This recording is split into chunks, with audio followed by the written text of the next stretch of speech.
one of the membership points at various locations around the site. You can't miss us.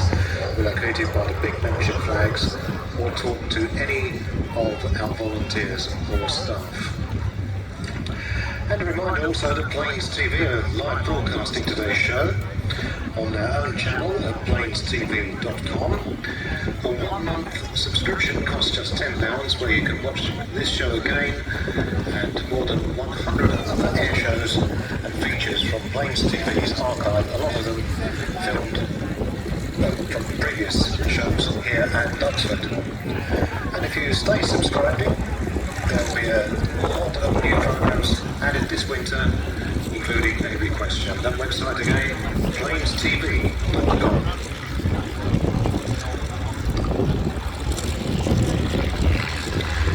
And if you're a keen photographer, a lot of aviation history, you've got the opportunity to recreationally start scenes from my fire station during the Battle of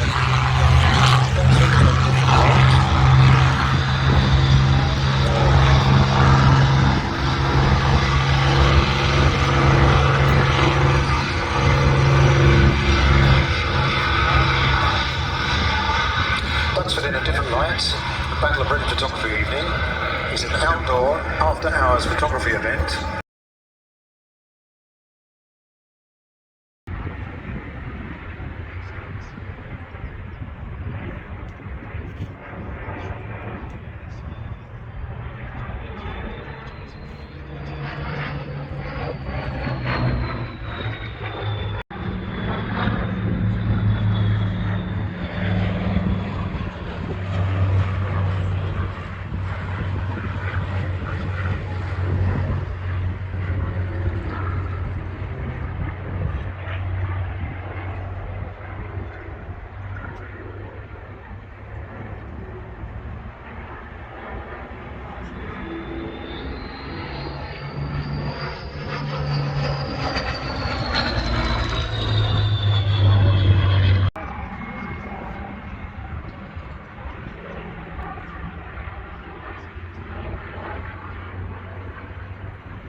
IWM/Duxford-Air-Shows-50. Place to go to.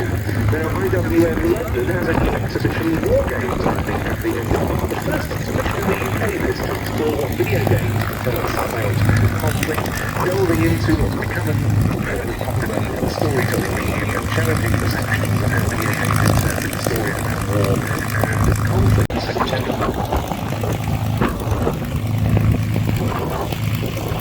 Well, on the listed area of the flying programme order for this afternoon, the Battle of Britain Airshow, and in particular of our opening item, our opening salute to the death of Her Majesty Queen Elizabeth II. We will be staging a 2-minute silence beginning at 8 minutes past 1, and the silence will be broken.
But now, time for the second appearance of the day of the Czech Air Force, and in its way, another highly historic moment for this Duxford Battle of Britain Airshow this year.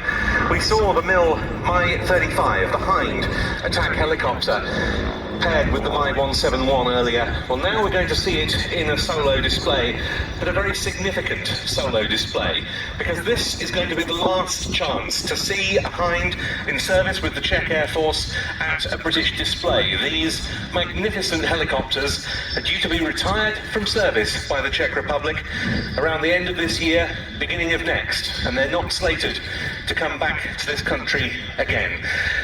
And this is a sight that's been seen in Czech service since air shows in the mid-1990s began welcoming the former Warsaw Pact Air Forces to the UK, now very much as friends, and at the International Air Tattoos at RAF Fairford in particular, we saw some memorable team displays by Czech Hinds, one of which in 1995 by a three-ship display won that year's Sir Douglas Bader Trophy for Best Overall Flying Demonstration. And now this is the last of those Czech Hind demonstrations in the UK.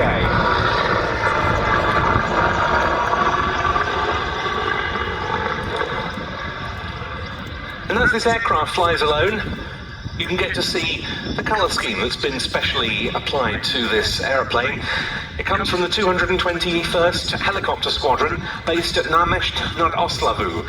And that unit, or rather that base I should say, specifically today holds the traditions of the only Czechoslovak manned bomber squadron to serve as part of the RAF during World War II, number 311 Squadron, which operated first the Vickers Wellington and then the Consolidated Liberator. So, painted on one side of the Hind is a depiction of a Wellington, on the other side a Liberator.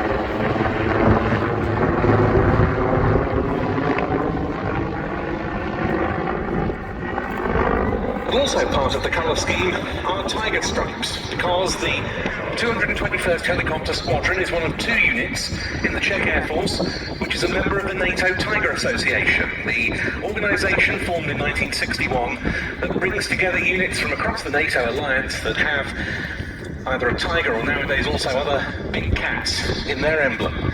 It's just another example of how firmly these former Warsaw Pact assault helicopters have been integrated into the NATO alliance.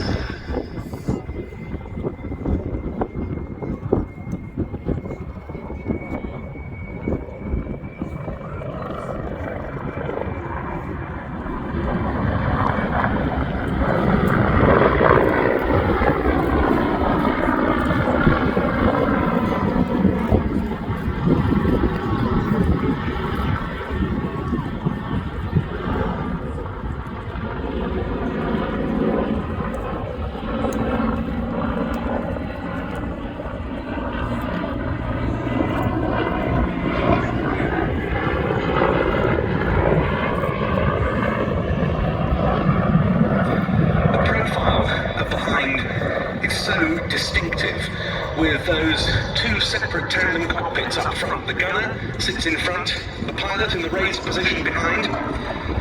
It wasn't always so. When the Hind was originally conceived by the Mill Design Bureau, this is a helicopter that first flew in 1969. It had a single cockpit up front.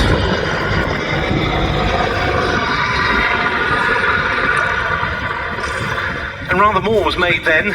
All radio-guided anti-tank missiles would be carried in two each in cylindrical containers on those pylons. You also carry rockets and automatic grenade launchers, and up front at the business end, a twin-barreled 23mm GSH-23 cannon.